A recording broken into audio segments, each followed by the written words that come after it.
আমি আমার কর্মকাণ্ডগুলা সব সুন্দরভাবে করি। আমার এলাকার একজন ইমাম ছিলেন, আমার এলাকার একজন খতিব ছিলেন, যিনি ওনার সব কর্মকাণ্ডগুলা করতেন। ওই খতিব সাহেব ডাক দিয়ে কই, জগতের মানুষ, আমি আমার যে কাজ করতাম, মসজিদের মধ্যে খেতাবতের দায়িত্ব পালন করতাম। মসজিদে খেতাবতের দায়িত্বগুলা পালন করা অবস্থায় আমি আমার সংসার চালাইতে বড় কষ্ট হয়ে গেছিল। কি চালাইতে? সংসার চালাইতে বড় কষ্ট হয়ে গেছিল।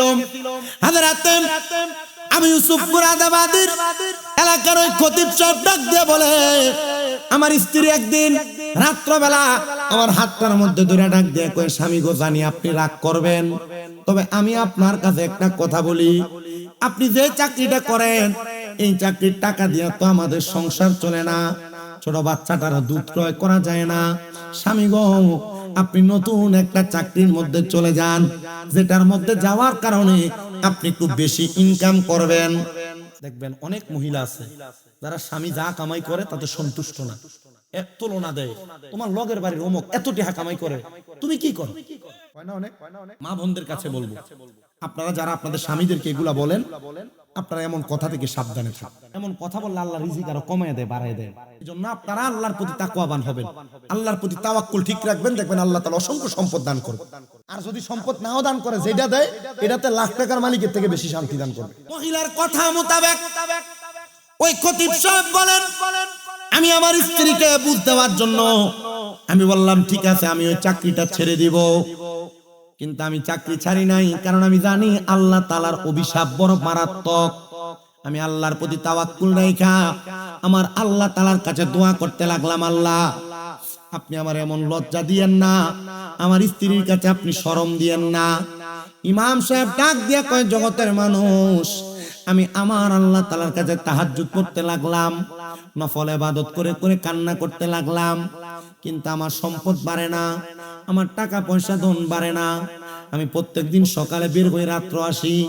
আমার স্ত্রী আমার ডাক দিয়ে কই, স্বামী গো, কই আপনি যেই কাজে গেছেন, আপনি কি নতুন কাজের টাকা পান নাই? আমি আমার স্ত্রীকে বলি, স্ত্রী, আমার টাকার বেতনটা একসাথে পাবো। একদিন, 2 দিন, 3 দিন করে 7 দিন হয়ে গেছে, আমার কোনো বেতন নাই। আমার স্ত্রী আমারে যখনই জিজ্ঞাসা করে, আমি তখন আমার স্ত্রীকে বলি, তোমার বেতন তুমি পাইবা, একসাথে দেওয়া হবে। কিন্তু ইমাম সাহেব ডাক দিয়ে কই, বৃহস্পতিবার আমি আমার ঘরের মধ্যে বসাম। আমি যখন আমার ঘরে আসলাম, আমার স্ত্রী আমার ডাক দিয়ে কই, স্বামী, প্রত্যেক বৃহস্পতিবারে কোনো কাজ কর্নেওয়ালা ব্যক্তি তাদের কাজের বেতন পাওয়া যায়, আপনি কি আপনার কাজের বেতন পান নাই? স্বামী ডাক দিয়া কই, স্ত্রী গো, আমি আমার কাজের বেতন কোথায় পাবো? আমি আপনাকে বলতেছি, আপনাকে আমি একটু পরে জবাব দিই। এই কথা বললাম, আল্লাহ তাআলার ওই বান্দা বলেন, আমি 2 রাকাত নামাজে দাঁড়াইলাম, নামাজে দাঁড়ায় আল্লাহর কাছে চোখের পানিগুলা নিমিষে ছেড়ে দিলাম। আর আমি মনে মনে বলতে লাগলাম, আল্লাহ, ও আল্লাহ, আমার স্ত্রী যে আমার কাছে বেতনের কথা বলে, আজকে তো আমার স্ত্রী আমাকে ছাড়বে না। আল্লাহ, তুমি বলো, তোমার কাছে তো জবাবের কোনো অভাব নাই, আমি আমার স্ত্রীকে কি জবাব দিব? আল্লাহর পক্ষ থেকে ইলহাম আসছে হযরতের কাছে, ওনার বুকের মধ্যে ইলহাম, এ আল্লাহর বান্দা শোনো, তুমি বইলা দাও, তোমার কাজের বেতন তুমি আগামীকালকে পাইবা। হুজুর বলেন, আমি নামাজ শেষ করলাম, নামাজের পরে আমি আমার স্ত্রীকে জবাব দিলাম, আমার কাজের বেতন আগামীকাল পাওয়া যাবে, কিন্তু কোথা থেকে বেতন আসবে আমি এটার কোনো গ্যারান্টি জানি না। আমি পরের দিন সকালবেলা চলে গেলাম, মসজিদে নামাজ আদায় করি। নামাজ আদায় করে আমি যখন বাড়িতে আসি, আসার সময় আমার কাঁধের মধ্যে একটা গাটুরি নিলাম, যে গাটুরির মধ্যে ভরা পাথর আর পাথর। আমি আমার বাড়িতে গেলাম, যে দেখি আমার বাড়িতে খাবারের বড় ইন্তজাম। আমি আমার স্ত্রীকে জিজ্ঞাসা করলাম, এই স্ত্রী গো, এত খাবার কোথা থেকে আসলো? বলে, স্বামী, আপনি বেতন পাইছেন, আর আপনার বেতনের খাবার আমার ঘরে গুদামজাত করা অনেক খাবার। আপনি আমারে বললেন আমি কোথায় পাইলাম, আপনি আমার সাথে মস্কারি করেন। 10-12 বস্তা খাবার পাঠিয়ে দিলেন, আবার কাঁধের মধ্যে আরেকটা বস্তা দেখা যায়। হুজুর বলে, এটা বস্তা, তুমি কি জানো বস্তার মধ্যে কি? স্ত্রী বলে, অথবা এই বস্তার মধ্যে আপনার কোনো সম্পদ, কোনো টাকা পয়সা? উনি চিন্তা করেন, আরে বস্তার মধ্যে কোনো সম্পদ নাই, টাকা পয়সা নাই, আমি তো আমার স্ত্রীকে বুঝ দেওয়ার জন্য এটার মধ্যে পাথর পুরে নিয়ে আসছি। উনি ডাক দিয়া বলেন, স্ত্রী, রান্না বান্না করতেছো, সুন্দর খাবার রেডি করতেছো, তুমি বলো খাবার কোথায় পাইলা? তুমি না বলার আগ পর্যন্ত আমি খাবার মুখে দিতাম না। এ পর্দার অন্তরালের মা, আপনার স্বামী কামাই করে আপনারে খাওয়াই, এ সন্তানেরা তোমার বাবা তোমার কামাই করে খাওয়াই, এ বাবারা আপনার সন্তান আপনারা কামাই করে খাওয়ায়, হালাল খাওয়ায় না হারাম খাওয়ায় একবারও যাচাই বাছাই করলেন না।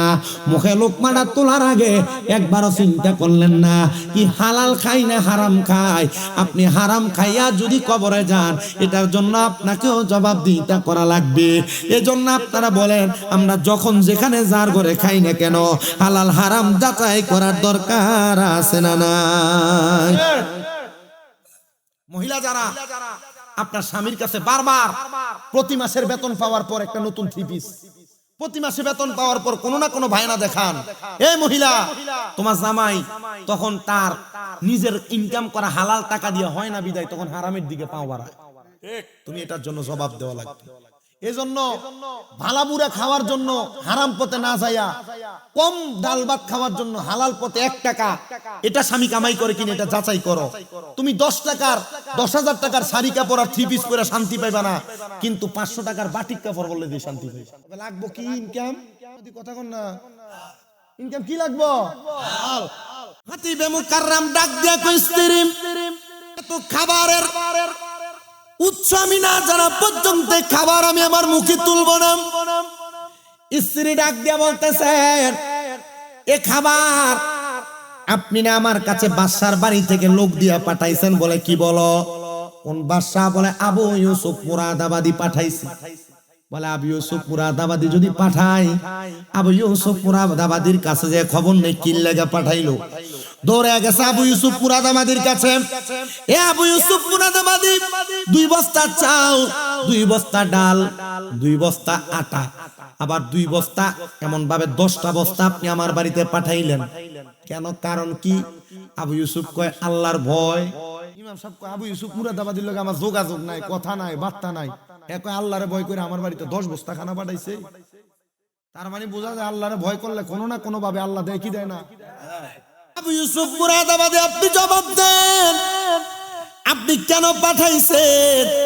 আবু ইউসুফ মুরাদাবাদী কয় জানো আমার পেটের মধ্যে এবং মাথার মধ্যে বড় ব্যথা ছিল, আমি নিয়ত করছিলাম আমার ব্যথাগুলা যদি বালা হইয়া যায় আমি আল্লাহর রাস্তায় আল্লাহর কোন নেক বান্দাকে 20 কেজি চাউল এবং 20 দিরহাম 5 কেজি চাউল এবং 20 দিরহাম তার হাদিয়া প্রদান করব। আমার অনেক ব্যথা হয়েছিল পেটে, কোন ডাক্তার কোন কবিরাজ আমি বাদ রাখি নাই, আমি সবার ওষুধ সেবন করার পর আমার এই ওষুধে কোনো কাজ করে নাই। আমার একজন সেনাপতি আমার জবাব দিছে, এ আবু ইউসুফ মুরাদাবাদী আপনি তো দুনিয়ার ডাক্তারি দেখছেন, আল্লাহর প্রতি বিশ্বাস রাখে আপনি একজনকে সাদাকা প্রদান করেন। হযরত আবু ইউসুফ বলেন আমি নিয়ত করছিলাম, নিয়ত করার পর আল্লাহ তাআলা অল্প সময়ে আমার পেটের ব্যথা পীড়া ভালো করে দিবেন, কিন্তু আমার পেটের পীড়া ভালো হওয়ার পরে আমি আমার নিয়তটারে উল্লেখ ফলাইছি। এই যে করোনা আওনের পরে মসজিদে মুসল্লি আর মুসল্লি, ভূমিকম্প আওনের পরে ঢাকার কোন মসজিদে ছাদের উপরে মুসল্লি আড়ে না। করোনা শেষ মুসল্লিও, বিপদ শেষ ইবাদত, বিপদ শেষ আল্লাহর এটা হনো, ও আয় জ্বর আইলে আল্লাহ বাঁচাও, জ্বর শেষ ফজরের নামাজও দান বাচ্চা গেছে। আবু ইউসুফ মুরাদাবাদী কয় আমি যখন আমার পেটের ব্যথা ভালো হয়ে গেছে কইছি এই দিরহাম দেওয়ার দরকার নাই, 5 কেজি চাউল দিয়ে দিস মোল্লারে, দিলে কোন রকম নি বাস। আমি আমার নিয়তটাকে বাট্টেক করার কারণে আমি দেখলাম আমার পায়ের পাতা থেকে মাথার তালু পর্যন্ত মনে হয় ব্যথা দৌড়াদৌড়ি শুরু হয়ে গেছে। কোন ডাক্তার বাদ রাখে নাই, সব আমার কাছে, কিন্তু আমি আবু ইউসুফ মুরাদাবাদীরে তারা ভালো করতে পারে না। যখন তারা ভালো করতে পারে না আমি ডাক দিয়া বললাম, এ আমার সেনাপতিরা যারা আমার গুদাম থেকে 5 রকমের 10টা বস্তা খানা ইমামের বাড়িতে পাঠিয়ে দি, আমি পাঠিয়ে দিছি গো। পাঠিয়ে দেওয়ার সাথে সাথে আল্লাহ তাআলা আমার সকল পীড়া ভালো করে দিছে। যখন ভালো হয়ে গেছে এগুলো আপনার বাড়িতে, উনি বলেন বুঝতে পারছি আমি যে আল্লাহ তাআলার কাছে 1 সপ্তাহ কাম ছিলাম। ওই যে বউ কইছে কাম করো, কাম করছে না, কাম করছে কার? জোরে কয় না, কাম করছে কার? কাজ করছে আল্লাহর। আমি যে একটা সপ্তাহ পর্যন্ত আমি এমন একজন মনিবের গোলামি করছি, ওই মনিব আমার বাড়িতে খাবার গুলা বাসারে দিয়া পাঠাইছে, এটার নাম ওয়াবতাগু ইলাইহিল ওয়াসিলা। নাম কি? ওসিলা। আল্লাহ তাআলা এই বাসার উসিলায় আর আমার ইবাদতের উসিলায় আমারে খাবার দিয়া দিছে রে। এই খাবার দিয়া আমার পুরা সংসার 4-5 মাস চলে যাবে, আমার আর খাবারের চিন্তা করা লাগবে না। এবার আপনারা বলেন, এক আল্লাহর প্রতি বিশ্বাস আর তাওয়াক্কুল রাখলে আমরার খাবার আর রিজিকের ব্যবস্থা করে দেয় একজন, তিনি কে? উনি বাড়িতে চলে গেলেন, স্ত্রী ডাক দিয়ে কয়, স্বামী সন্ধান পাইছেন? বলে হ্যাঁ পাইছি। আচ্ছা তো খাবার খান। খানা খাওয়ান। খাওয়ার পরে স্বামী ওই যে আরেকটা বস্তা কান্দে করে আনছিলেন, একটু খুইলা দেন, এটা কি আছে একটু দেখি, কারণ যা আনছেন শব্দ খানা, এটার ভিতরে নির্দেশ হামডি আছে, কামের বেতনটা মুন্ডা। চিন্তা করে, আরে আমি তো ফাত্তর ফুরে আনছি, বউরে বুঝ দিতাম, কিন্তু আল্লাহ তো আগেই বুঝ দিয়া লাইছে। এখন যদি স্ত্রী এটা খোলে আর যদি দেয় ফাত্তর, আল্লাহর কাছে এই বউর কাছে কি জবাব দিই? আমি ডাক দিয়া কই, আমার স্ত্রী শুনো, আমার একটু সময় দাও, আমি 2 রাকাত নামাজ পড়ি। কয় রাকাত? 2 রাকাত নামাজ কেমনে সম্পদকে এত বেশি বানায় একটু শুনো। উনি বলে, আমি 2 রাকাত নামাজের নিয়ত করলাম। নামাজটার নাম সলাতুল হাজত। সলাতুল, বিদেশ যাইতেন পারেন না, টেহা পয়সা নাই, রোগ মাফ হয় না, কত কাম করেন, কামই হয় না, ব্যবসা দেন, বরকত হয় না, কোন হাজত, সন্তান পড়ালেখা করে ইতালি ফাটাইবেন, অমুক দেশ ফাটাইবেন, কাজ হইতেছে না, সলাতুল হাজতের নামাজের নিয়ত করবেন। 2 রাকাত করে 4 রাকাত করবেন। প্রথম রাকাতে সূরা ফাতিহা একটা সূরা মিলাইবেন, দ্বিতীয় রাকাতে সূরা ফাতিহা সূরা ইখলাস 3 বার পড়বেন, পরে রুকু দিবেন, সিজদা দিবেন, সুবহানা রাব্বিয়াল আলা 3 বার পড়া বাংলাতে যে হাজতটা আছে, সমস্যাটা আছে, এটা সিজদার ভিতরে কইবেন। আল্লাহর নবী রাহমাতুল লিল আলামিন নবীজির প্রখ্যাত মুসলিক সলিহিন বান্দা, আবেদ বান্দারা বলে, এই সলাতুল হাজতের নামাজের ওসিলায় আল্লাহ তাআলা বান্দার অসংখ্য হাজত পূরণ করে দেয়। নিয়মে 4 রাকাত নামাজ। আমি আমার সব মাহফিলে তাহাজ্জুদ এবং সালাতুল হাজত বিভিন্ন নফল নামাজের কথা কই, আর এদির কারণে বহু মহিলা, বহু পুরুষ মানুষ ফল পায় বিদায় অতলা অতলা অতলা অতলা করে খানা, অতলা অতলা করে টেহা, আঁশ, মুরকা একলগে 10টা ডাব গাড়ির পিছনে ফুরাই দিয়ে বাইতে খাইয়ে। বেটির বাড়ি গাইবান্ধা, বেটির নাতিন মইরা যা, হুজুর পিতৃতে পাথর। তাহাজ্জুদ নামাজের ওয়াজ করছি, বেটি শুনছে, বেটির নাতিনরে কইছে 3 মাস তাহাজ্জুদ পড়, দেখবি তোর পাথর ভালো হয়ে যাবে। ডাক্তার দেখাইছে, পরীক্ষা করে কও তোর পাথরই তো নাই। ফোন দিয়া প্রতি মাসে মাসে 5,000 করে চিন্তা করলাম, চাকরি না করলেও চলবো। যাইতেছে এই মন শাসন বাড়ি হজে যাবে, মন শাসন 2 ফোলা মারা গেছে। ও বাবা, আপনার ওয়াজ শোনার পর থেকে তাহাজ্জুদ কাজা নাই, 5 ওয়াক্ত না, তাহাজ্জুদ নামাজ কাজা নাই। যাওয়ার আগে বাইক নিয়ে হাদিয়া খানা, এই এলাকাত মনে ড্রাগন ফলের বাগান নাকি তৈছে, হেনতা এডি লয়ে গেছে, কমলা হইছে এডি লয়ে গেছে, নিয়ে কইছে আউনের পর আরো দেন।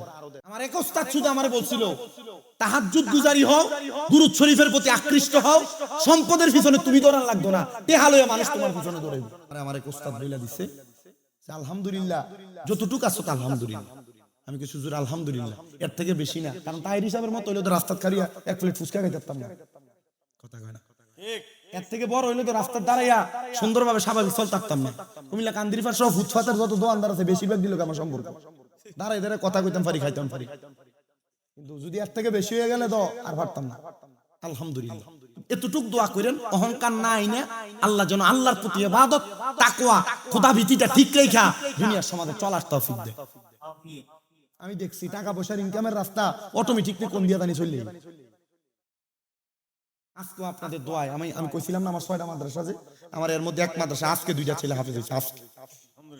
আজকে আমি মাগরিবের আগে দিয়ে মাদ্রাসায় ঢুকছি, এই যে ফলামের নামাজ শেষ করে আইয়েই আমার পায়ে ধরে সালাম করতেছি, কিদারে হুজুর হেফজ শেষ। একটার বাড়ি আপনাদের বরুরা ওড্ডা তার নানার বাড়ি, আর একটার বাড়ি এই যে বরুরার ইন্ডিয়া কি কয় ফয়াল গাছার উপর দিক দিয়া, না জানি দক্ষিণ দিক দিয়া, এই 2টা ছেলে হাফেজ। আলহামদুলিল্লাহ বরুরার অনেক বাচ্চা আছে আমার মাদ্রাসায় নূরপুরে। আমি এতটুকু বিশ্বাস রাখি, আপনারা যারা আছেন আল্লাহর ওয়াস্তে আল্লাহর প্রতি তাকওয়া, আল্লাহর প্রতি বিশ্বাস, খোদাভীতি এবং বিপদ আপদে ধৈর্য, অসুস্থতা এমন ধৈর্য ধারণ করেন, আপনি সম্পদ কামাই করার জন্য চেষ্টা করাও লাগবে না, যেমন অটোমেটিকলি সম্পদ আপনার পিছনে ঘুরতেছে। উনি বলেন, আমার স্ত্রী আমার 2 রাকাত নামাজ পড়তে সুযোগ দাও। খাতিবে মুকাররম 2 রাকাত নামাজ আদায় কইরা মুনাজাতের ভিতরে যদি কই, আল্লাহ আমার তুমি মাফ করো, আমার সম্পদে বস্তায় যা আছে এগুলার তুমি স্বর্ণ বানায় দেবো, বুঝ জ্বালাইবো। আমি মনে হয় মুনাজাতে আল্লাহর কাছে কইতেছে, উনি কয় 2 রাকাত নামাজ পড়া সালাতুল হাজতের নামাজের দোয়াটা কোনে করব সেজদার ভিতরে বাংলায় সেজদায় কয় আল্লাহ আমি তোমার কাছে মাপ চাই, ইজ্জত বাঁচাও। তুমি চাইলে মাটিরও স্বর্ণ বানাইতে পারো আল্লাহ, পাথরগুলারে তুমি যে কোন একটা সম্পদে পরিণত করে দাও। নামাজ যখন শেষ করছে স্ত্রী বস্তাটা টান দিয়া খুইলা দেখতে পুরা বস্তার পাথর স্বর্ণ হয়ে গেছে। ইবাদত করছে আল্লাহর, স্বর্ণ বানাইয়া দিছে আল্লাহ। আল্লাহ চাইলে সম্ভব, এটার অন্য কোনো প্রমাণ লাগবে না।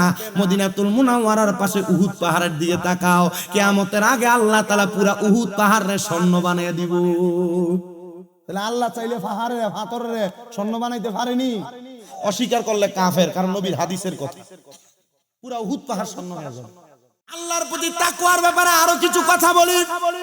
মুগুজি এলাকার চা দোকানের ভিতরে এমন অনেক কুনেটটা মানুষ দোকানে বসে দেখবেন, যার কাম হলো দোকানে বইয়া বইয়া মানুষের বদনাম করা, কে কি অন্যায় করে কে কি কাম করে তার বাড়ির ব্যাপারে কথাবার্তা বলা। এমন অনেক আছে না নাই? এমন 3 জন মানুষ যারা মানুষের সমালোচনা নিয়ে ব্যতিব্যস্ত থাকতেন, পরের বদনাম করতেন। তারা 3 জন মানুষ মানুষের সমালোচনা বদনাম নিয়ে তারা ব্যস্ত। তারা আল্লাহর প্রতি বিশ্বাস, খোদাভীতি তাদের ছিল না। যখন খোদাভীতি তাদের নাই, তারা দুনিয়ার সমাজের মধ্যে চলাফেরা করে আর মানুষের বদনাম করে, মানুষের ক্ষতি করে। কিন্তু মানুষের ক্ষতি যে লোকগুলা করে, মানুষ যখন বুঝা যায় তখন এই লোক থেকে একটু সাবধান থাকে, দূরে দূরে থাকে। তারা মানুষের ক্ষতি যখন করে, অল্প কিছুদিন যাওয়ার পরে এলাকার মানুষ টের পেয়ে গেছে, বুঝা গেছে যে আমাদের ক্ষতি করার জন্য এই লোকগুলা ঘুরতেছে। না না না, তাদেরকে আমাদের ক্ষতি করার সুযোগ দেওয়া যাবে না। মানুষ আগে থেকে সাবধান হয়ে যায়। তারা 3 জন বলে, আমরা যখন টের পেয়ে গেলাম আমাদের ক্ষতির সাধনের কথা মানুষ বুঝে যায়, আমরা 3 জন একসাথে হইয়া এলাকার বাহিরে যায়া আমরা একা একা বসে বসে প্ল্যান করতে লাগলাম একটা গুহার মধ্যে। কিন্তু আমরা যখন মানুষের ক্ষতি করার জন্য আমরা প্ল্যান করতেছি, এমন টাইমে আমাদের গুহাটার মুখের মধ্যে 3টা বড় বড় পাথর আইসা গুহার মুখটা বন্ধ করে দিছে। আপনি পরের ক্ষতি করবেন, আপনার ক্ষতি করে দিব একজন, বলেন তিনি কে? মানুষের ক্ষতি করন যাইব, শত্রুর ক্ষতিও করবেন। তিনি ডাক দিয়া বলেন, জগতের মানুষ, আমরা আবার আল্লাহ তাআলার কাছে বলতে লাগলাম, আল্লাহ আপনি যে আমাদের ক্ষতি সাধনের বিষয়টা দেখতে পাইলেন, আল্লাহ আমরা এখন ওয়াদা করতেছি আর কোনোদিন মানুষের ক্ষতি করব না, আমাদেরকে বাঁচিয়ে দেন। কোন বর্ণনাকারী বলে 3 দিন 5 দিন 7 দিন তারা সেই গুহার মধ্যে বন্দী। আল্লাহর কাছে ডাক দিয়ে বলে, আল্লাহ আমি গুহার মধ্যে বন্দী, তুমি আমারে মাফ করে দাও। আল্লাহ তাদেরকে মাফ করে না, কারণ পাপ গুনাহ অন্যায় পাপাচার মানুষ যখন বেশি করে তখন আল্লাহ তার বিপদ দেয়। এই যে ভূমিকম্প, হারাসবানি, খুনাখুনি, মারামারি হইতেছে, জিনা ব্যভিচার হইতেছে, গুনার কাজ বেশি বেশি হইতেছে, এজন্য আল্লাহ তাআলা ভূমিকম্প দিয়া বান্দারে সাবধানতা লওয়া দেয়, বান্দারে সাবধান করে দেয়। বান্দা আমি আল্লাহ যেমন করে ভূমিকম্পের মাধ্যমে তোমাদেরকে সাবধান করি, এমন একদিন আসবে গো ভূমি ধসের মাধ্যমে তোমাদের বড় বড় রাজপ্রাসাদ গুলা মাটির নিচে প্রবেশ করাইয়া দিব, পাহাড় গুলা তুলার মতো উঠবে, আসমানের তারকা গুলা নিচের দিকে পাথরের ন্যায় পড়তে থাকবে শিলাবৃষ্টির মতো। তখন তোমরা আমি আল্লাহরে ডাকতে পারবা, মসজিদে যাইতে পারবা, কিন্তু তখন তোমাদের দোয়া কবুল হবে না। আমি আল্লাহকে আল্লাহ বলে ডাকবা, কিন্তু তোমাদের ডাকগুলা কবুল হবে না। ও আল্লাহ, এবার আপনি আমাদেরকে বলেন না, আমরা তো পাপাচার করেছি, আমরা 3 জন তো মানুষের ক্ষতি করেছি, অন্যায় করেছি, আপনি কি আমাদেরকে মাফ করবেন নাকি? আমার আল্লাহ তাআলা এমন পাপকারীদেরকে মাফ করেন না। কিন্তু তারা 3 জন বলতেছে, আল্লাহ তো মহান, আল্লাহ তো গফফার, আল্লাহ তো সত্তার, আল্লাহ কাহার, আল্লাহ রহমান, আল্লাহ রহিম, আল্লাহ কুদ্দুস, আল্লাহ জব্বার। আল্লাহ তাআলার কাছে কোনো কিছু চাইলে আমার আল্লাহ ফেরত দেয় না, আল্লাহর ধন ভান্ডারের মধ্যে কোনো কিছু কমতি হয় না। চলো রে চলো, আমরা আমার আল্লাহ তাআলার কাছে, আমরা তো মানুষের ক্ষতি করেছি, এমন কোন ভালো কাজের ওসিলা দিয়া দোয়া করি, আল্লাহ আমাদেরকে হয়তো ভালো কাজের ওসিলা দিয়া দোয়া করলে আমাদের দোয়াগুলা কবুল করে নিবে। এবার আপনারা বলেন, ভালো কাজের ওসিলা দিয়া দোয়া করলে আমার আল্লাহ দোয়া কবুল করতে পারে কি পারে না? 3 জন, একজন বলে আমার কাছে কোনো ভালো কাজ নাই, একটা ভালো কাজ আছে। কি? আমার ভালো কাজ হইলো আমার কাছে এক কর্মচারী কাজ করতেন, তার কাজের বেতন হইলো প্রতিদিন কাজ করলে তার এক বেলা খাওয়াইতাম, দুই খুশি করে দুই শের করে চাউল দিতাম। আমরা খুশি কর না শের খুশি, দুই খুশি করে চাউল দিতাম। তো তার খাওয়ার কোনো লোক নাই, সে আমারে দুই খুশি দিয়ে গেছে। চাউলগুলো আমার কাছে দিয়ে 1 মাসের কাজের চাউল আমার কাছে জমাইছে। কিন্তু সে আমার বাড়ি থেকে যাওয়ার সময় কইছে, বাচ্চা এটা আপনার কাছে আমি আমানত রাখলাম, ভূমিকম্প কি লেগে আইয়ে শুনেন, আমানত রাখলাম, আমি আপনার কাছ থেকে ফেরত নিব। আমানতের খেয়ানতদারিতা যখন শুরু হয়ে যায় তখন আল্লাহ ভূমিকম্প দেয়। আমানতের বহুত মসজিদের সেক্রেটারি আর কেশিয়ার মসজিদের টিয়া দিয়া বাগার কইরা কইরা খায়, আছে না নাই? আরে মসজিদের টাকা যেমনে দিছে আপনার কাছে এমনি আদলি নোট 5 টাকা 10 টাকা এমন থাকবো, তা আপনার কাছে দিয়ে মোটামুটি একবারে সুন্দর টিয়া চাইলে আচ্ছা নিস, টিয়া চাইলে আচ্ছা নিস, এমন আছে না? আমরা এলাকা তো আছে। যদি এটা ভালো লাগে যদি নোট কইরা দেয় তাহলে ঠিক আছে, কিন্তু বাইঙ্গা খাবে খাইয়া বলে টের পাইতো। ইতার বিচার আল্লাহ করতো না দুনিয়া, এটির বিচার আল্লাহ কবরে করে। এক জাবানের জগতের মানুষ, হে দুনিয়ার মানুষ, আমার বাড়িতে একটা কর্মচারী কাজ করত। এই কর্মচারীটা আমার কাছে চাউলগুলা আমানত রাখছে। এবার আপনারা বলেন আমানতের খেয়ানত যারা করে তারা হলো মুনাফিক। জবান বন্ধ নাই, বলেন তারা কি? মুহাব্বতে কন্যা তারা কি? এবার আমি আমার আমানতটারে আমি খেয়ানত করলাম না। আমি দেখলাম সে যখন তার চালগুলা ফেরত নেয় না, চালগুলার মধ্যে এক জাতের পোকা ধরে, যেটারে আমরা কেরি পোকা কই, চালের মধ্যে পোকা ধরে যাচ্ছে। আমি চালগুলা বাজারে বিক্রি করলাম, বিক্রি কইরা আমি একটা বকরি ক্রয় করলাম। বকরি কইরা আমি যখন বকরিটা ক্রয় করলাম, বকরিটার অনেক দিন পর্যন্ত আমি পালতে লাগলাম, অনেকগুলা বকরি হয়ে গেছে।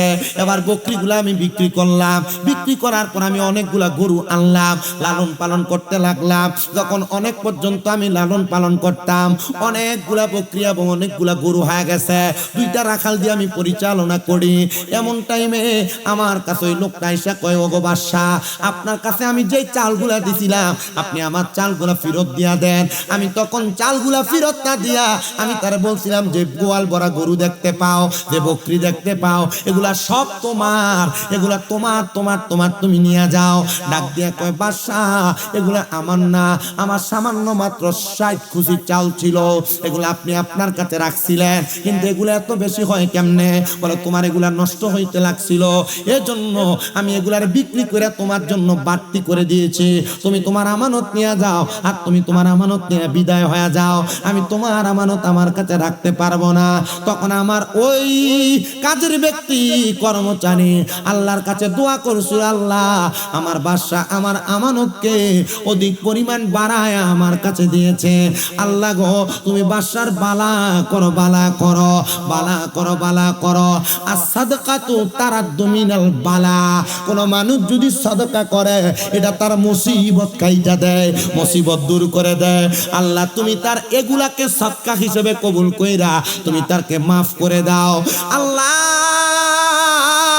আমার অন্যায়, আমার পাপ, তবে আমার এই একটা আমানতদারিতা রক্ষার কারণে তুমি আমার এখান থেকে উদ্ধার করো।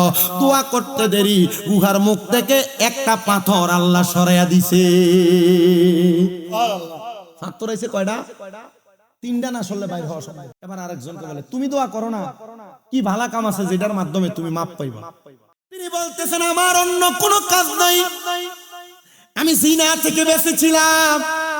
এ বাবা, যাদের ঘরে স্ত্রী আছে তবু আপনার পরকীয়া সম্পর্ক, এ পর্দার অন্তরালের মা আপনাদের যাদের স্বামী আছে থাকার পর আপনার পরপুরুষের সাথে সম্পর্ক, আমি আপনাদেরকে বলি এই জিনা ব্যভিচার যখন বেড়ে যায় এটার কারণে সমাজের মধ্যে নতুন নতুন রোগ আসে, নতুন নতুন ভূমিকম্প আসে। আল্লাহ তাআলা দুনিয়াকে সাবধান করায়া দেয়। এই জন্য জিনা ব্যভিচার থেকে বাইরে থাকবেন। আপনি মনে করতেছেন কোন নারীর সাথে অবৈধ সম্পর্ক এটাই জিনা, আপনি মনে করতেছেন কোন পুরুষের সঙ্গে অবৈধ সম্পর্ক এটাই জিনা, না, জিনা শুধু এটাই না, কোন নারীর দিকে আপনার চোখ দিয়া অবৈধভাবে অথবা বৈধভাবে কোন নারী আপনার গায়রে মাহরাম তার দিকে আপনার চোখ দিয়া তাকাইলে জিনা, দিয়া চাইলে আপনার ভাবি হইলে জিনা হইতো না, মনে হয় না? তো বোন মাম তো বোন হইলে জিনা হইতো না। ওয়াজ বোঝনের দায়িত্ব আপনারা, করণের দায়িত্ব আমার। বুঝবেন কি বুঝবেন না এটা গত বছরও কিন্তু এই ওয়াজের একটা ধারা আমি করছিলাম, পর্দার মহিলারা। তাইলে পরনারীর দিকে চোখ দিয়ে চাইলে কি হয়? গুনাহ না, জিনা হয়। গুণ হইলে মাফ আছে, জানা হইলে মাফ নাই। কোন পরনারীর সাথে জবান দ্বারা কথা বলা জানা, জবানের জানা। কোন নারীর গলার আওয়াজ, গানের আওয়াজ, মুখের কথার আওয়াজ কান দিয়া শোনা, কানের জেনা।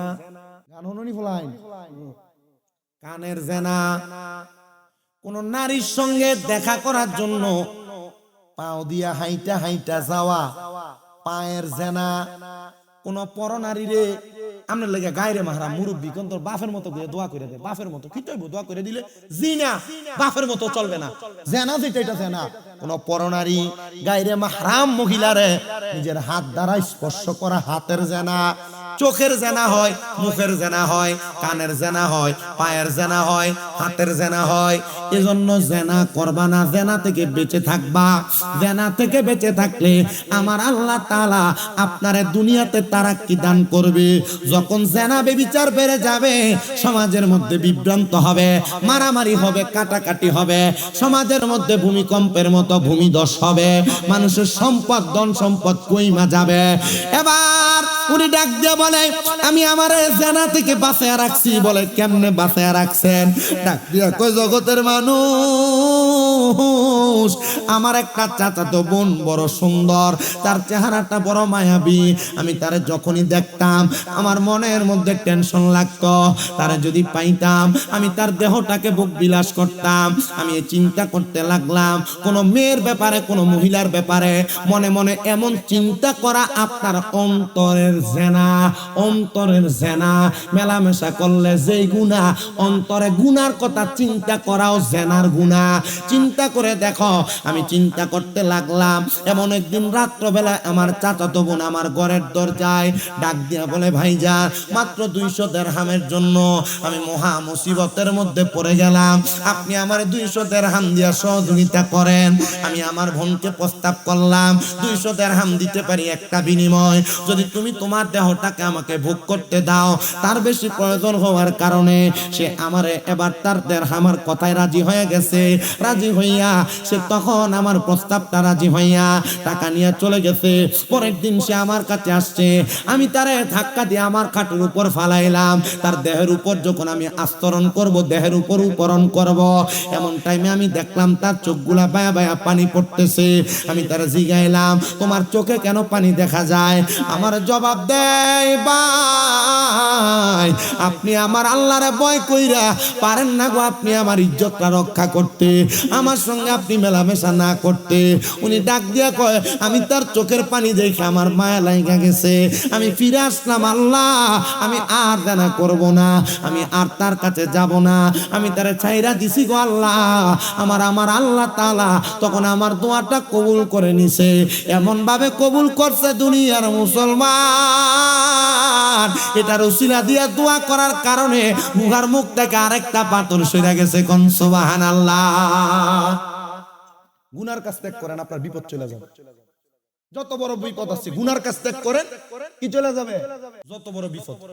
3 নাম্বার, আরেকজন ব্যক্তি দোয়া করো, তোমার এমন কোন নেক কাজ আছে যেটার উসিলা দিয়া দোয়া করলে আল্লাহ তাআলা মাফ করে দিবে, এখান থেকে উদ্ধার করে দিবে। তিনি ডাক দিয়া কয়, আমার আর কোনো ভালো কাজ নাই, একটা ভালো কাজ আছে। বলে কোন ভালো কাজ?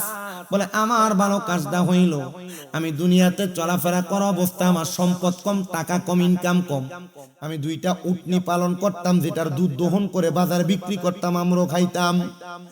আমার ওই উটনিগুলারে দহন কইরাম, যখন আমি দুধগুলো একটা পাত্রতে নিতাম, আগে আমি আমার আম্মারে খাওয়াইতাম, তারপর আমার একটা ছোট বাচ্চা তারে পান করাইতাম, তারপর আমি আমার স্ত্রীরে পান করে আমি পান করতাম। একদিন যখন আমার উটনির দুধ আমি দহন করে আমার আম্মা জানের কাছে যাওয়ার পর আমার আম্মা জান ঘুমায় গেছেন। আমি আমার আম্মা জানকে ঘুম থেকে জাগ্রত করি নাই। এ সন্তান, পিতা মাতার অবাধ্য হইলে আল্লাহ তাআলা বিপদ দেয়। মা বাপের অবাধ্য হইলে আল্লাহ কি দেয়? মা বাপরে বাদ দেন না, খানা দেন না, কিন্তু হৌর হরিরে কি সুন্দর আব্বু আম্মু করে ডাক দেয়, আছে না?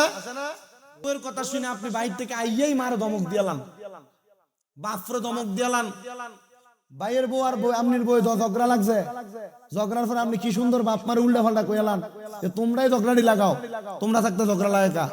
মা বাপের উপর খবরদারি করা, আঙ্গুল তোলা, গরম ভাষায় কথা বলা, তোমার বিপদটাই কানে, তোমার অভাবটাই কানে, তোমার অসুস্থতাটাই কানে। তুমি কি করবা এটা তোমার বিষয়, তবে যদি তুমি নিজে বিপদ থেকে বাঁচতে চাও, অভাব থেকে বাঁচতে চাও, টেনশন আর মুসিবত রোগ থেকে বাঁচতে চাও, আম্মা আব্বার পায়ে লুটে পড়ো, আম্মা আব্বার কদমে চুমা দাও, আল্লাহর কসম তোমার বিপদ মুসিবত টেনশন অসুস্থতা সব দূর করে দিবে একজন। জোরে বলেন তিনি কে? মা বাবার অবাধ্যতা আপনাকে অসুস্থ বানাবে, আপনাকে অভাবী বানাবে, আপনাকে রোগগ্রস্ত বানাবে, চিন্তাগ্রস্ত টেনশনগ্রস্ত বানাবে। মা বাবার কদমে পড়ে যাও, দেখবা দুনিয়ার সব তোমার ঠিক হয়ে গেছে। তিনি বলেন আমার আম্মা জান যখন ঘুমে গেছে আমি আমার দুধটা আমার ছোট বাচ্চাটারে পান করাই নাই, আমি আমার স্ত্রীরে পান করাই নাই, আমি নিজেও পান করি নাই। আমি দাঁড়ায় রইলাম আমার মায়ের পাশে। সকাল হয়ে গেছে, আমার ছোট বাচ্চাটা ওয়া ওয়া করে কান্না করে। আমার আম্মা জান আমার সন্তানের কান্নার আওয়াজ শুনে ঘুম থেকে জাগ্রত হয়ে গেছে। যখন জাগ্রত হয়েছে আমি আমার আম্মা জানে দুধ পান করাইছি। আমার মা ডাক দিয়া কই সন্তান গভীর রজনীতে তুমি আমার পাশেই দাঁড়ানো ছিলা, তোমরা নিজেরাও কি পান করো নাই? না গো মা, তোমারে না খাওয়ায় আমরা খাই না। বউ তোমারে লুগে লুগে নাস্তা আনতে কইছে, রাত্রবেলা বউয়ের লেগে নাস্তা ডাললা, আব্বা আম্মা কি খায় একবারও কইলা না। বউরে কত দামি দামি খানা রেস্টুরেন্টে নিয়ে খাওয়াও, আব্বা আম্মার 1 মাসে 1 কেজি ফলও কিনা খাওয়াও না। বউরে শ্বশুর শাশুড়ির বাড়িতে নেওয়ার সময় আইসক্রিম ফুচকা চটপটি কত কিছু খাওয়াও, আব্বা আম্মারে নিয়ে তো কোনোদিন ঘুরতে গিয়ে দামি কোনো খানা খাওয়াইলা না। সন্তান একটা বার আমার কথাটা মনোযোগ লাগাও। কত আব্বা জানার 100 টাকা আব্বার সন্তানের কাছে খুঁজা নেওয়া লাগে।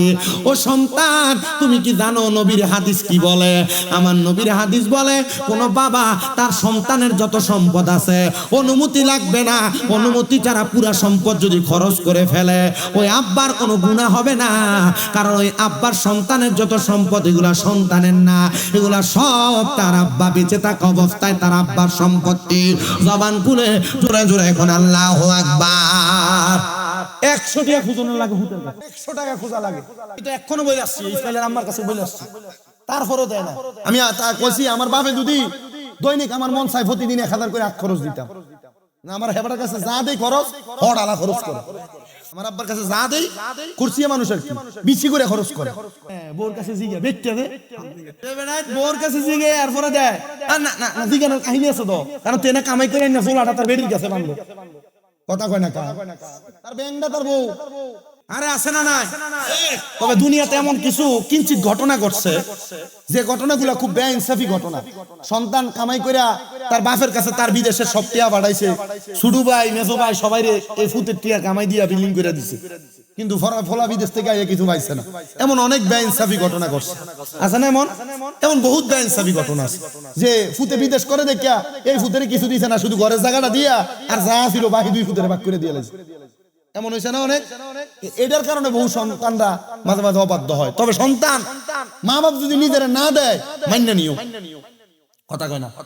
আর আমার তো বাপের দিন বিজাটাই নাই, কি নাই যে দূর আছে শুধু 2 রুমের একটা টিনের ছোট্ট ঘর, আমার তো নাই। আপনি আমার বাড়িতে যাইলে রাস্তার নামলে জিগেবো, আপনি যদি কইবেন না স্বামী মিরাজের বাইর যাম, জিগেবো কোন ভাই বুঝালেন কোন বাড়ি, মানে বাড়ি কয়টা। আমার আব্বা জানের একটু দোয়া আছে। আমার আব্বা জান আমার দাদি যখন মুরব্বী মানুষ, তো আমার দাদি সকালবেলা আমার আব্বার কাছ থেকে নাস্তার জন্য আলাদা আলাদা চাইতো, আমার আব্বু দিতেন। আমার আব্বার আমি একটা জিনিস দেখছি, এই কি কয় লিচুর সিজন আইলে কিন্না নিয়া বেড়ার বাতার বেড়ার ঘরের মাঝখানে খুললে দিত। আমার দাদির লয়ে বইয়া বাচ্চা ফোলা হইলে খাইয়া দেরি থাকতো এটি দিত। আমার মারা তরমুজ নিয়ে আইলে ভাঙ্গা ঘরের মধ্যে খাইতো, এরপরে যেটা থাকতো এটা দিত করে। যে কোনো খানা না ভাঙ্গা খাইতো, মার লয়ে বইয়া এরপরে যা আইতো তা করে দিত। আমি বুঝছি যে না, আমার আল্লাহ দিছে মনে হয় আমার বাপের এমন কোন ভালো কামের কারণে। আপনি বুঝতেছেন না? মনে হয় আপনি সন্তানরে আল্লাহ দিবে আপনার বাবার, আপনার আপনার সন্তান যদি বা আপনার কোনো নেক কাজের কারণে আপনি শুধু দোয়া করে দিয়ে যান, বহুত পোলাপান তারা মা বাপরে হজে পাঠায় না। এখনো তো এই যে ইসমাইলের দুলাভাইটা নিরে চোখের পানি টলটলাইতেছে, হুজুর আমার আব্বা কাজটা শেষ করিয়া সরকারি চাকরি থেকে রিটায়ার্ডে আইছে, মনে করছি বাপ মারে হজে পাঠাম, কিন্তু পারছি না, সবটা পূরণ হয়েছে না। আমি আমার মাটারে হজে পাঠানো চিন্তা করছি। আপনার বাপে হজ করব, সম্পদ বেচালে বইয়া লেগে বাপের হজে পাঠান না। আরে বেটা তুমি চালাক না, চালাক না, তুমি যদি চালাক হইতা তোমার অল্প সম্পদ থাকলো এক কোনা দিয়ে বেচো তাড়াতাড়ি, বেচে আব্বা আম্মারে কও যান হজে যাই ঘুরে আইয়েন। আরে মিয়া তোমার যে সম্পদ বেচে আব্বা আম্মা হজে যাইবো, ওই কাবা ঘরের কাছে দিয়ে গিলাপটা ধরে সৈর পানি দিয়ে ফালাইবো, যা বেচছে তার 10 গুণ আল্লাহ দিতে কি দেরি হইব নাকি? চালাকি বুঝো না তো তুমি, চালাকি বুঝলে বাপ মার আগে হজে পাঠাইতো। আমার আম্মা অসুস্থ, আমি কইছি আমার আম্মারে আপনি সুস্থ হন, আমি আমনে আমার ছোট ভাই সহ আমার বাপ সহ এক লোকে যাবো, লাখ 20 লাখ টাকা শেষ করে অসুবিধা নাই। মক্কা মদিনা যায় আমার আব্বা আম্মারে খুশি করলে বাপ মা মক্কার গদ্দরে দোয়া করব, 20 লাখ না 20 কোটির মালিক হইতে কি 1 বছর লাগবে নি মিয়া? আব্বা আম্মা খুশি, দুনিয়া খুশি। আমি এতটুক বলছি, হুজুর ইমাম সাহেব মোল্লা মুন্সি মৌলবি খুশি করবা, আগে ঘরে বাপ মারে খুশি করো, বাপ মারে খুশি করো, এরপরে তুমি দুনিয়া খুশি করো। আর বাপ মারে খুশি না করলে আল্লাহই তো খুশি হয় না। তুমি কারে খুশি করতে ঘুরো? হরুরের আব্বা আম্মা ডাহ, আর বাপ মা কান্দে করে কাম নাই। মাহফিল থেকে গেলে আব্বা আম্মার কাছে দেয়া, মাহফিল থেকে মাহফিল আওয়ানোর সময় আম্মা দরজার কাছে দাঁড়ায় থাকে, কি লেগা? এলএম দিয়া কামিল দ্বিতীয় বর্ষে কুমিল্লা আলিয়া। এলএম কি বেশি হয়েছে? আপনার এলাকার মসজিদের ইমাম সাহেব আমার থেকে ভালো বোঝা, ভালো শিক্ষা। প্রত্যেকদিন মাহফিল করতেছি না, একমাত্র আম্মা আব্বার দোয়ার বরকত। আমার ওয়াজ সব ঠিক আছে, লাস্ট এই ওয়াজটা কামে লাগাইয়েন। আমার সব মাহফিলে 5 মিনিট 10 মিনিট করে মা বাবার খেদমতের কিছু কথা থাকে, আর এই কথাগুলোর কারণে বহু পোলাপান হেদায়েত হইছে বিদায় পিছনে পিছনে ঘুরে ওয়াজ মাহফিলে যায়, জুমায় যায়। আপনারা বলেন তো, এই মুগুজি এলাকার প্রত্যেকটা সন্তান যদি মা বাবার প্রতি অনুগত হয়, আল্লাহ তাআলা চাইলে এই সন্তানের তকদির পরিবর্তন কইরা এই সন্তানকে টাকাওয়ালা পয়সাওয়ালা সম্পদওয়ালা বানানোর ক্ষমতা ওই আল্লাহর আছে না নাই? মাহফিল সফল হবে তখন। কালকে যদি শুনেন যে হ্যাঁ শামীম রাজার কথা শুনছে, আমার ফুতে হেদায়েত হইছে, আমার ফুতে আমার ফায়ে ধরে বাইতে মাপ চাইছে, এই মাহফিল সার্থক। 81-80তম মাহফিল সার্থক হয়ে যায়। সেটা শরম লাগে, শরম লাগে। আমি এই ঠোঁট দিয়া বাপের ফায়ে সুমা দিছি, আমি এই ঠোঁট দিয়া আমার মায়ের ফায়ে সুমা দিছি।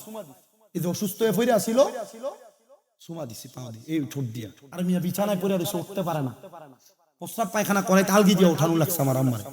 যেদিন প্রথম আলগি দিছে আমার মার চোখে দিয়া পানি পড়ে। আমার মা কইতাছে তোরা আমার লাগে কত কষ্ট করতেছ। আমি তো চিন্তা করছি 10 মাস যে ফেটে রাখছে, কষ্ট হয়েছে না? প্রথম 2 মাস তো উঠতে বসতেই পারে নাই, মার বিছানার পাশে টাইসে ঘুমাইয়াছিলাম, প্রস্রাব পায়খানা নিজে সাফ করছি, লড়ছি না। কোন সময় ডাক দে, ফজরের আগ পর্যন্ত ঘুমাইছি না, যখন দেখছি এবিডি ঘুমাইছে তখন ঘুমাইছি। আর আম্মা আব্বা এমনি পড়ে থাকে। আমি আল্লাহর কাছে এখন এই যে মাহফিলে চলে আসি, 2 দিনের জন্য 3 দিনের জন্য চলে যায়, আল্লাহর কাছে বারবার কই আল্লাহ আমি জানি না আমার মার হক আমি আদায় করতে পারছি কিনা, তুমি আমার এটার কারণে বদদোয়া দিও না। আমি আমার মার কাছে আইয়া কই আম্মা আপনি আমার বদদোয়া দিয়েন না, কোনো কষ্ট হয়নি।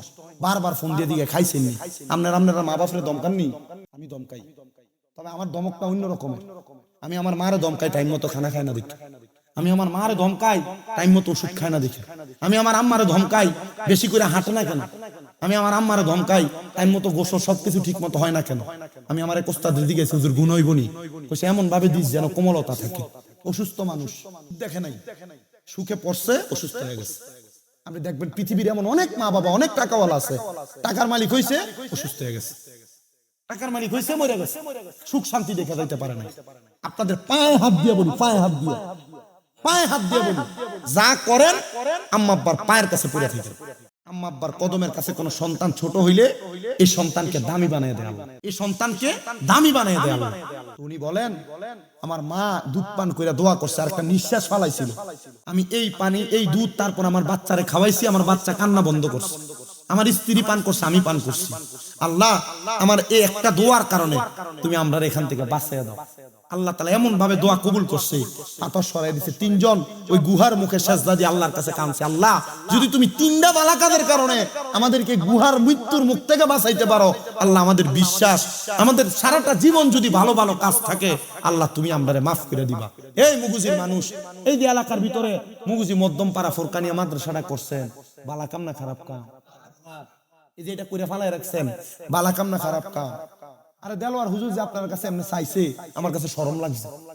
আমি আইতে দেখছি মুগুজি বাজার থেকে ঢুকনের পরে যে ইন্ডিয়া দেশ ডাইনে চাইলেও বিল্ডিং, বামে চাইলেও বিল্ডিং, টাকা চাওয়া লাগে আপনাদের কাছে? এ মুগুজির বাবা, এই জন্য আমি আপনাদেরকে বললাম, আপনারা আপনাদের পূর্ববর্তীদের দিয়ে তাকাইবেন। আপনাদের পূর্ববর্তী নাকি ভালো কাজ করেছে নাকি খারাপ কাজ করেছে, আপনার বাবা ভালো কাজ করেছে না খারাপ কাজ করেছে, আপনার দাদা ভালো কাজ করেছে না খারাপ কাজ করেছে। আপনার বাবা দাদার ভালো কাজের বিনিময় তারা জান্নাত পেয়ে যাবে, তাদের খারাপ কাজের বিনিময় তারা নাজাত পাবে না। আল্লাহ তাআলা কোরআনুল কারীমের মধ্যে ঘোষণা করে, বান্দা ইন্নাল্লাযীনা কাফারু মিন আহলিল কিতাবি ওয়াল মুশরিকিনা ফি নারি জাহান্নামা খালিদিনা ফিহা উলাইকা হুম খাশারুল বারিয়া। আল্লাহ কয়, বান্দা ও বান্দা, নিশ্চয় যারা কুফরি করে, ও বন্ধু কুফরি কারা কারা করে, কুফরির একটু সংজ্ঞাটা জানেন বাবা? কুফরি হলো আল্লাহ ছাড়া কাউকে সেজদা দেওয়া, কুফরি হলো আল্লাহ ছাড়া কারোর কাছে কোনো কিছু চাওয়া, কুফরি হলো আল্লাহর কোরআন যা বলে তার অনাকাঙ্ক্ষিত ভাবে তার পরিপ্রেক্ষিতে কাজ করা। আল্লাহ কয়, বান্দা নামাজ ছাইরো না, আল্লাহ কয় বান্দা রোজা ছাইরো না, আল্লাহ কয় বান্দা দান সদকা বন্ধ কইরো না, আল্লাহ কয় বান্দা বেপরদা চইরো না, আল্লাহ কয় বান্দা পরের হক খায়ও না, আল্লাহ কয় বান্দা গুনার দিকে পা বাড়ায়ও না। তুমি বান্দা বারবার গুনার দিকে পা বাড়াও, তুমি বান্দা বারবার ইবাদত থেকে দূরে সরে যাও। আল্লাহ কয়, বান্দা এমন কুফরি যারা করে তাদের ঠিকানা হলো জাহান্নাম, জাহান্নাম, জাহান্নাম। ও আল্লাহ গো, আর কারা কারা জাহান্নামে যাবে আপনি একবার আমাদেরকে জানিয়ে দেন না। এ মুগুজি এলাকার পর্দার অন্তরালের মা, আমি আপনাদেরকে বলতেছি মা, আপনারা যারা পর্দা করেন না, আপনারা যারা স্বামীর আদেশ মানেন না, আপনারা যারা শ্বশুর শাশুড়ির খানা দিতে চান না, আপনারা যারা অন্যের পুরুষের সঙ্গে কথা বলেন, আপনাদের উদ্দেশ্যে জানাই গো মা, আপনাদের ঠিকানা হলো জাহান্নাম। কারণ আপনারা জানেন বেপরদারা জাহান্নামী, আপনারা জানেন পরের হক মাইরা খানেওয়ালারা জাহান্নামী, আপনারা জানেন দুনিয়াতে স্বামীর আদেশ যারা মানে না তারা জাহান্নামী। এটার কারণে মা আপনারও দোজকের আগুনে জ্বলা লাগবে। এই জন্য বাবা আমার আল্লাহ তাআলা কুফরি কন্যাওয়ালাদেরকে জাহান্নামী বলেছেন। আল্লাহ গো, আর কারা কারা জাহান্নামে যাবে আমার আল্লাহ কই এরপরে হইল যারা আহলে কোরআন, যারা আহলে কোরআন তারা হলো জাহান্নামী। ও আল্লাহ, আহলে কোরআন কারা, তাদের পরিচয় কি? দেখবেন এখনো বরুড়া এলাকায় আসছে কিনা আমি জানি না, সব কথার মাঝখান দিয়ে আপনারা বলবে কোরআনে আছে কিনা, আল্লাহর নবীর হাদিস দিয়া প্রমাণ দিলে বলবে জাল হাদিস, আল্লাহর নবীর হাদিস দিয়া কথা বললে বলবে এটা মানি না, আল্লাহর নবীর হাদিস দিয়া বলবে এটা সহি হাদিস কিনা, তারা ডাইরেক্ট বলবে কোরআনে আছে কিনা। আল্লাহর নবী কয় যারা আহলে কোরআনের অন্তর্ভুক্ত, যারা শুধু কোরআন মানে, হাদিস মানে না, ইজমা মানে না, কিয়াস মানে না, এদের ব্যাপারে আমার আল্লাহ তাআলা সূরা হাশরের আয়াতে কারিমার আল্লাহ তাআলা সূরা বাইয়িনার শেষের 3 নাম্বার আয়াতের দিকে কত সুন্দর করে বলে দিয়েছেন, যারা আহলে কিতাব, যারা শুধু কোরআনে আছে কিনা তালাশ করে, হাদিস ইজমা কিয়াস মানে না, আল্লাহ তাআলা তাদেরকে জাহান্নামী বলেছেন। ও আল্লাহ, আর কাদেরকে আপনি জাহান্নামী বললেন? আমার আল্লাহ কয় বান্দা আমি জাহান্নামী বললাম 3 নাম্বার যারা মুশরিক, যারা শিরিক করে, আল্লাহ তাআলা কাউকে সেজদা দেয়, আল্লাহ তাআলা কারোর কাছে চায়, আল্লাহ তাআলা কারোর অনুগত্য করে, আমি আল্লাহ তাআলা তাদেরকে বললাম মুশরিক। আল্লাহ এই মুশরিকদের ঠিকানা কোথায়? আল্লাহ কয় ফি নারি জাহান্নামা খালিদিনা ফিহা, তারা জাহান্নামের মধ্যে থাকবে একদিন, 2 দিন না, 2 দিন না, তারা জাহান্নামের মধ্যে চিরস্থায়ী বাসিন্দা হয়ে থাকবে। এবার আপনারা বলেন আমরা কি জান্নাত চাই না জাহান্নাম চাই? অবশ্যই আমরা জান্নাত চাই, কিন্তু সবাই কয় না। কারা কারা জান্নাত চাই ডান হাত তুলে আমার আল্লাহরে দেখায়। আল্লাহ কবুল করেন, জোরে কোন আমিন। মুহাব্বতে একটা তাকবীর দিতে হবে, নারায়ে তাকবীর। বিরিয়ানি খাওয়াই না মানুষ সব ডি লাগবো। আমি দেখছি ফোলাফানি যে পরিমাণ ফোটলা করছে, এটি খাওয়াই না মানুষও নাইছে না। আর আমি এটাও জানি মুগুজির মাহফিলের ভিতরে ইয়ানাবি কইয়া দাঁড়াইলে প্যান্ডেলা জায়গা থাকে না। এখনো যে মাশাআল্লাহ আপনারা রেডি আইছেন, এডি থাকলে তো মোটামুটি আর লাগে নাকি আমরা তো তাকবীর যে আপনি জোরে দেন না একজন, আপনার লেগে দেন আস্তে আস্তে সবাই দেন একটু মুহাব্বতে, নারায়ে তাকবীর, নারায়ে রিসালাত, নারায়ে গাউসিয়া, নারে পাক পাঞ্জাতন। মুগুজি মধ্যমপাড়া ফুরকানিয়া মাদ্রাসার মাহফিল, জোরে কন্যা মারহাবা। জান্নাত চাই না জাহান্নাম? আল্লাহ আপনি আয়াতে যাদের কথা বললেন তারা কেমন মানুষ? যারা কুফরি করে, যারা আহলে কিতাবের অন্তর্ভুক্ত, যারা মুশরিক, যারা শিরক করে, আল্লাহ তারা কেমন মানুষ? আল্লাহ কই উলাইকা হুম শাররুল বারিয়া, এরা কি বালা না খারাপ? ওই এরা সব চাইতে বাজে মানুষ, এরা চাইতে বাজে মানুষ আর দুনিয়াতে নাই। এ মুসলমান ইমানদার, আমি আমার আলোচনা আপনাদেরকে বোঝাইতে যা শুধু আয়াতটা টাইনা আনলাম, কিন্তু আমার আল্লাহর কাছে জিগান না ও গো আল্লাহ, এবার আপনি আমরারে কন্যা উলাইকা হুম খায়রুল বারিয়া কারা, বালা মানুষটা কেডা আপনি আমরারে চিনিয়ে দেন। আল্লাহ কোরআনে বলেন ইন্নাল্লাযীনা আমানু ওয়া আমিলুস সলিহাতি উলাইকা হুম খায়রুল বারিয়া। জবান খুলে উচ্চ কণ্ঠে জোরে জোরে কোন আল্লাহু আকবার। আমার মুসলমান ইমানদার ও নবীর উম্মতের দলেরা, আল্লাহর কাছে বালা মানুষ হলো দুই প্রকারের মানুষ, যারা নেক আমল করে, যারা ঈমান আনে, যারা নামাজ না পড়েও কয় ঈমানদার, এটার কোনো দাম নাই। যারা ঈমান আনছে কয় নামাজ পড়া লাগতো না, এটারও কোনো আল্লাহর কাছে দাম নাই। ঈমান আর আমল মা বাইনাল ফারকুল ঈমান ওয়াল ইসলাম আমাল, ঈমান এবং আমলের পার্থক্য হইল একটা মানুষের পেট আর পিঠের মতো, পেটের মধ্য থেকে পিঠটারে যদি কাইটা আলাদা করা লাগে তাইলে পেট ছাড়া পিঠ বাঁচবে না, পিঠ ছাড়া পেট বাঁচবে না। ঈমান ছাড়া আমলের দাম নাই, আমল ছাড়া ঈমানের দামটা নাই। মায়ার নবী গো, আমরা ঈমানদার কেমনে বুঝতাম? বলে তোমাদের ধৈর্যের দ্বারা, তোমাদের তাকওয়ার দ্বারা। ও মায়ার নবী, ধৈর্য আর তাকওয়া দিয়ে কেমনে ঈমান পরীক্ষা করে? বলে তোমার বিপদের সময় আল্লাহর প্রতি বিশ্বাস রাখা, আল্লাহর প্রতি ঈমান রাখা, এটার নাম হলো তোমার আল্লাহর প্রতি তাকওয়া, আল্লাহর প্রতি ভয়, আল্লাহর প্রতি খোদাভীতি। আর তুমি খোদাভীতি রাইখা হারাম কাজের দিকে হাত না বাড়ানোর কারণে তখন তোমার হবে ধৈর্য ধারণ করা।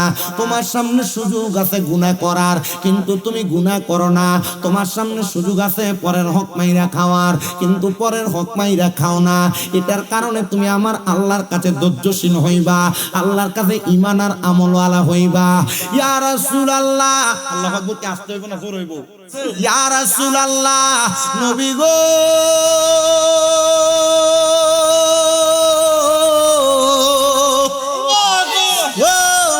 নবী গো, আপনি এমন একজন ঈমানওয়ালার কথা বলেন না। এবার আমার নবীর হাদিস পড়ার পরে দেখলাম এমন একজন ঈমানওয়ালার নাম হলো হযরতে সাদ ইবনে উবাদা রাদিয়াল্লাহু তাআলা আনহু। কেমন ঈমান জানেন, কেমন ঈমান জানেন? সাদ ইবনে উবাদা বলেন, আমি ছিলাম যুদ্ধের ময়দানে। আমি ছিলাম যুদ্ধের ময়দানে, যুদ্ধের মধ্যে ব্যস্ত। যুদ্ধের ময়দানে যাইয়া অসুস্থ হওয়ার কারণে ওই যুদ্ধের ময়দানে আনসারী মহিলারা আমি সাদের বড় আনন্দ দিয়া আমার শরীরটারে সুন্দর কইরা তারা সুন্দরভাবে সুস্থ করানোর জন্য চেষ্টা করলো।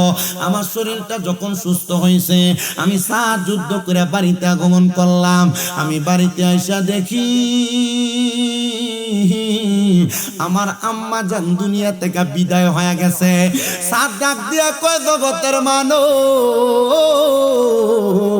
আমি যখন বাহির থেকে আইসা আমার আম্মা জান অসুস্থ দেখলাম, আমার মনে টেনশন লাগলো। মা, আমাদের জন্য আপনি আপনার সম্পদ জোড়াইলেন, আপনি টাকা পয়সা ধন দৌলত জোড়াইলেন, আপনার সব এখানে পড়ে আছে। ও আম্মা জান, আপনি তো দুনিয়া থেকে বিদায় হয়ে গেলেন। হযরত সাদ ইবনে উবাদা বলে, আমি কার কাছে যে আমার মনের কষ্ট বলবো? আমি এমন কোন বিশ্বস্ত মানুষ পাই নাই। একটা বিশ্বস্ত মানুষ পেয়ে গেলাম, যার নাম হলো মুহাম্মদ মুস্তাফা, আহমদ মুস্তাফা সাল্লাল্লাহু আলাইহি ওয়াসাল্লাম। জোরে কোন সুবহানাল্লাহ। হযরত সাদ ইবনে উবাদা বলেন, আমার বিশ্বস্ত মানুষ আমি আর কাউরে পাই নাই। একজনরে পাইলাম, তিনি আমার নবী, আপনার নবী মুহাম্মাদুর সাল্লাল্লাহু। সাদ ইবনে উবাদা বলে, আমি আমার নবীজির দরবারে গেলাম। নবীজির দরবারে ডাক দিয়ে বললাম, ইয়া রাসূলুল্লাহ, নবী গো, আপনার কাছে আমি জানতে চাই, আমার মা ইন্তেকাল করছে। নবী গো, আমি আমার আম্মা জানের জানাজা পাই নাই। কলিজাত কষ্ট কম না বেশি?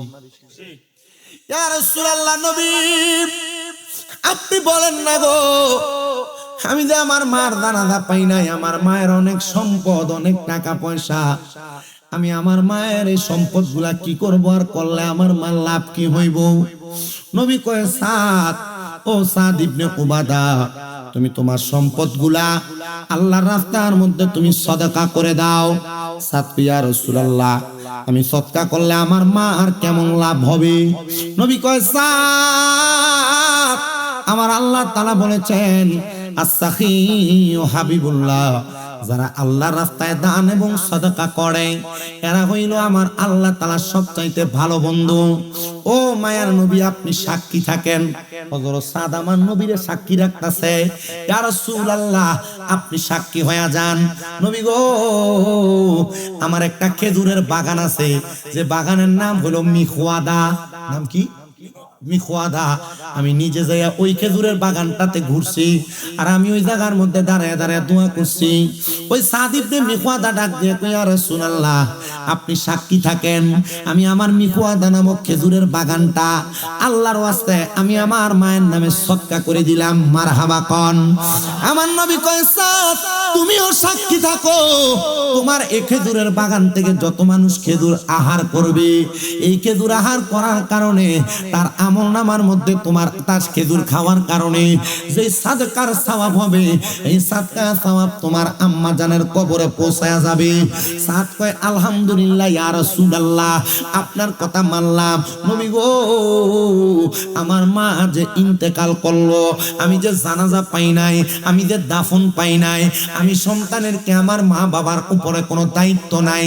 মা বাবার জানাজা যদি কেউ না পায়, মা বাবার হক যদি কেউ আদায় না করতে পারে, আল্লাহর নবীজি হাদিসে মুবারাকার মাধ্যমে হযরতে ইমামে আযম ইমাম আবু হানিফা রাহমাতুল্লাহ আলাইহি আমাদেরকে মাসআলা শিক্ষা দিতেছে, ওই সন্তান যেন তার মার জানাজা না পাওয়ার কারণে সন্তান যেন তার মার কবরের পাশে যায়, পশ্চিম দিকটারে পিছনে দিয়া মার মুখ বরাবর দাঁড়ায়া ওই সন্তান যেন তার হাতের মধ্যে 3 মুঠ মাটি নিয়া মায়ের মুখ বরাবর কপালের উপর একবার, দুইবার, তিনবার কইরা দিয়া দেয়, আর আল্লাহর দরবারে দোয়া কইরা দেয়। ওই দোয়া করার কারণে ওই সন্তানের তার মা বাবার জানাজা এবং মাটির হক আদায় হয়ে যাবে। এটা একটা মাসআলা, এটা আপনারা শিক্ষা গ্রহণ করে অন্তরে ধারণ করবেন। এ মুসলমান, এই নবীর উম্মতের দল, হযরত সাদ ইবনে উবাদা বলে, আমার তাকওয়া, আমার বিশ্বাস ছিল মুহাম্মাদুর রাসূলুল্লাহর কাছে গেলে আমি আমার আম্মা জানের হক সম্পর্কে যাই না আদায় করতে পারবো, আমি আমার হকটা আদায় করলাম। এটা হইল আমার নবী এবং সাহাবায়ে কেরামের উদাহরণ।